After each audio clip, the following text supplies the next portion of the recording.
Hey, Hello, my name is Alec Toombs. I hey, am Alec. a film critic with the Film Yap based out of Indianapolis, Indiana. I'm here today with Charles Murray, the writer and director of the upcoming film, The Devil You Know. I had the opportunity to check the movie out about a week ago, enjoyed it quite a bit, and Thank you. I'm looking to having a short chat with you here today. Thank you for having me, Alec. So saw the movie. What about it appealed to you? What drove you to make this movie? So, uh, you know, the I have four brothers, or had four brothers and a sister, and so there was five of us, and the family dynamic has always appealed to me in storytelling. And when I started thinking about a story to tell that I would be able to lean into familial storytelling, uh, I remember this idea. I actually had this idea about 25, 30 years ago. And it was, like, what would you do if you were in this situation, if you were in the situation where you had to basically possibly go against family.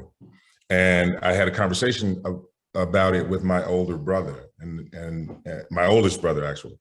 And he had a take on it that I didn't have. His thing was, if someone in the family did something that could lead to trouble, it depends on which family member you rally behind, if that makes any sense. And Sure. so that conversation just always stuck with me. And then eventually I was like, oh, this is the way to tell this story. And so I just combined what my brother had said and the way that I saw the story unfolding, and that kind of is what spurred me into doing it. My daughter's moving around the house. Sorry. That's fair. I have a dog. I'm hoping he doesn't start barking. But Yeah. I've noticed you're bringing the movie to the Gary International Black Film Festival. It'll be premiering Saturday, March 26th at 7 p.m. at Indiana University Northwest Berglund Auditorium at Savannah Hall. I know you're also from Gary. Yes. What's it feel like to bring your baby home? Do you still have family in the area? Are you nervous about showing the film to friends and family? Yes to that question. I have family in the area. No to am I nervous, because I feel as a storyteller, I have a right to tell any story that I choose to tell. And on average, think about it, even if you didn't have family, some people are going to like it, some people aren't. Sure. And I don't feel like I'm beholden to, I didn't speak out of pocket, I should say, Sure. against family to worry about that. Having it show in Gary, this is my third indie. My first one was a movie called Things Never Said, and taking that back home was absolutely, enchanting, because, growing up as a kid, I decided I wanted to make movies at the age of 9. And to have, like, my neighbors who embraced that, and my neighbors who made fun of that, having them all come to, celebrate that film was pretty amazing. But with this film, it has a different thrust, because I initially wrote it to shoot it in Gary. And I wanted to come back home and catch sort of, like if you think about Paul Thomas Anderson and how he shoots in the Valley where he was born and raised, I just felt like this was the kind of film that could sort of be my homecoming. And since I didn't get to shoot it there, having it screened there before anybody else sees it, on the market, is special because it's like, here's my homage to, in some ways, to my family, in many ways to the place that I grew up, and everything that makes me me as a filmmaker now, I give to you through this film. So that's the beauty of it. Recently, Senate Enrolled Act 361 passed in the Indiana Senate, which makes making movies in Indiana a more attractive proposition to folks in your position. Do you think you'd like to make a movie in Indiana at some point? My friend Allison Taylor, who is a locations manager that works in the business, she is from Indiana, and she was a part of the person who pushed. She was part of the team who pushed to get that passed. And one of the first things she said to me is, "Hey, you know you can come home now." And I'm like, "Absolutely." You know, so yeah, I do plan on, you know, bringing cameras and lights and actors to my hometown and to Indiana. As a matter of fact, a friend of mine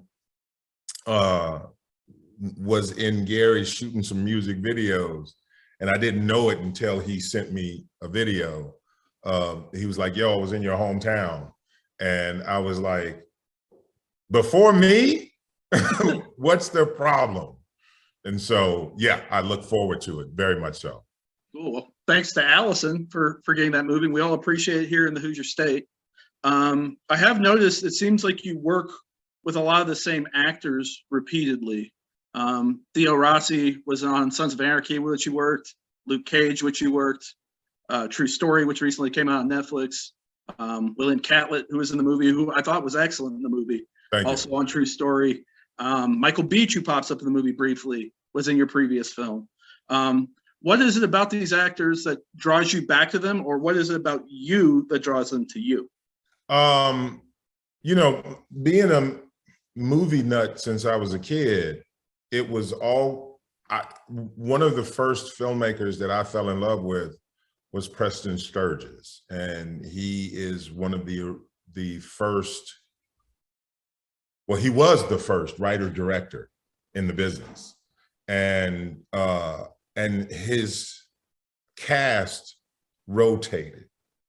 And if you look at Wes Anderson, or if you look at Spike, you develop a relationship with these people that isn't just on set. You develop this relationship with them that you become a traveling troupe that becomes a family sort of thing.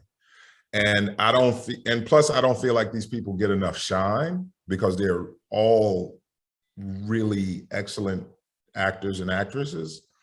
And so I feel like a lot of those people took chances on me. And so I'm going to continue that relationship as far as I can take it. The next film that I'm talking about doing will be with Omar and Michael Ealy. So, you know, once there's that, you know, juggling part of being a filmmaker where you want to work with a lot of people you are in awe of or you discover. And then there's the beauty of looking back and seeing that sort of lineage, you know, that is as important as the filmmaking itself in many ways. Probably a redundant question since you're already trying to work with him on something else. Epps was a fixture of my youth. Juice, The Program, Higher Learning, all movies that affected me a great deal at a pretty young age. What is he like to work with? And do you have any insights into the next project you would like to share? Well, excuse me for saying It's all good. I'm doing it too. Yeah, I pitched this to him in 2014, and he immediately said, "If you write it and we can get it set up, let's do it." And that was on our first meeting. Having to go from 2014 to 21, we had time to develop a great friendship. I literally was talking to him before I got on with you. I'm a sorry follow-up back to that gentleman. I'm sorry. No, you can just no. Come on. We're Hoosiers. Come on. Right on there. Thank you. And he is an amazing actor who is an amazing tactician. You in the conversations, it was not only about his performance, it was about the person he was in the scene with. It was, and he and Michael are EPs on the project as well. And so I noticed that watching it, yeah. They literally had my back when they would come in the set when they weren't shooting. And like I said, that thing about family, when O and I get off the phone, it's like, yo, I love you, talk to you soon, you know, or talk to you later today or whatever. And the film is kind of secondary to this friendship that we're growing. And so I think everybody should work with him at least once. I think that he hasn't gotten his due in terms of being a leading man, and I really feel good about us doing this for him and with him. And I think that a lot of people are going to be surprised. So, and to answer your question, it was absolutely great working with him. Awesome.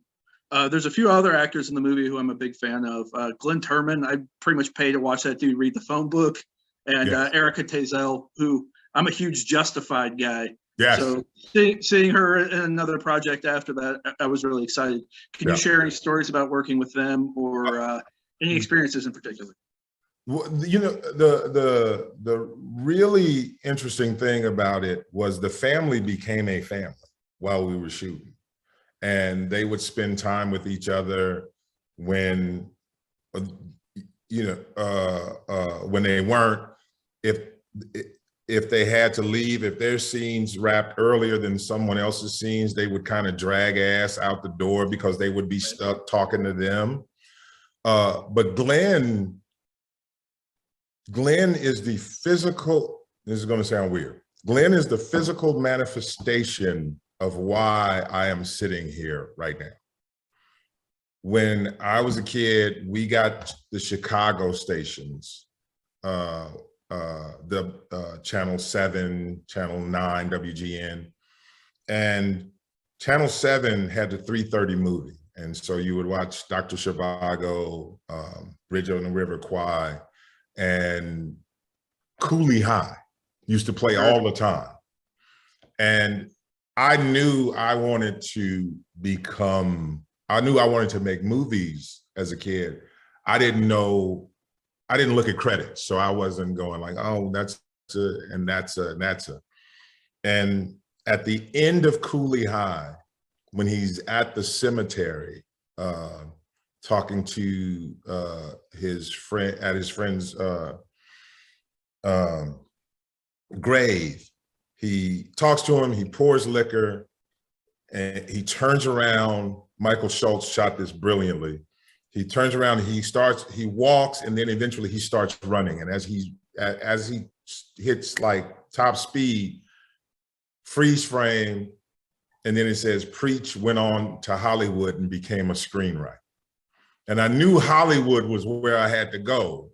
And when I looked up screenwriter, it gave me the definition of what it was I wanted to do.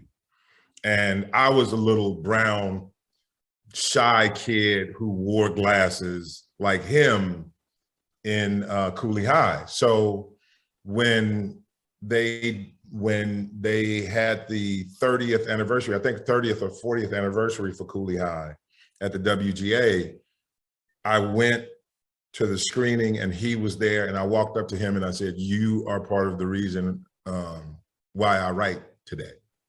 Oh, that's awesome.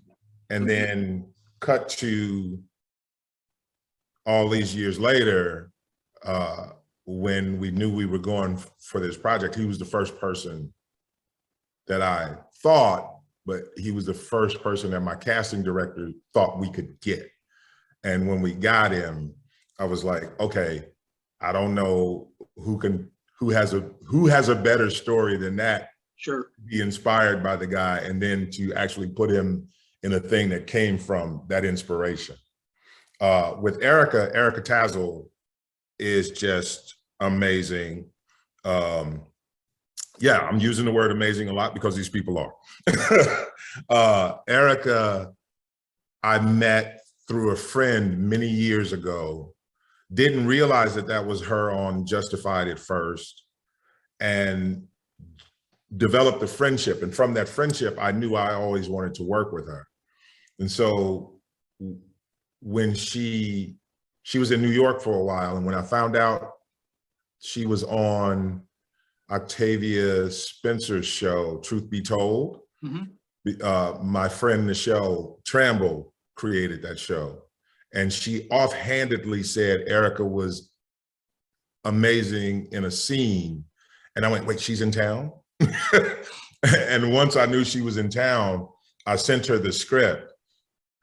But I didn't want to put pressure on her, so I asked her to read it for a friend, to give me some advice on something. And she read it and she went, this is a really great script, and I think that this captures the beauty of what it means to be a family, and I wish you well. And I was like, is this something you would do? And she said, yeah. And I said, all right, well, that role's yours. And she was surprised and went, huh? And I said, yeah, the role's yours.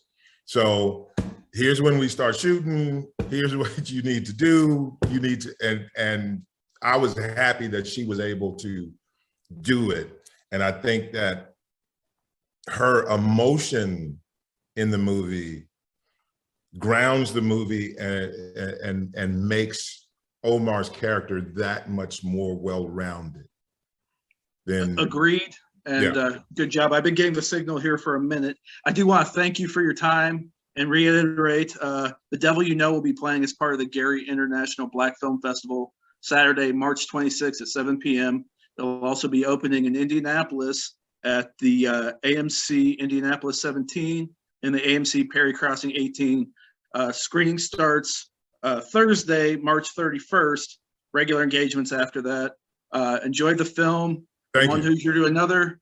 Keep up the good work, sir. I'll look forward to whatever you have coming next. Oh, lastly, what you asked, Omar and I are doing a cop movie. Sounds good. I'll be there for it. Thank you for your time. Thank you, Alec. Take care. Bye.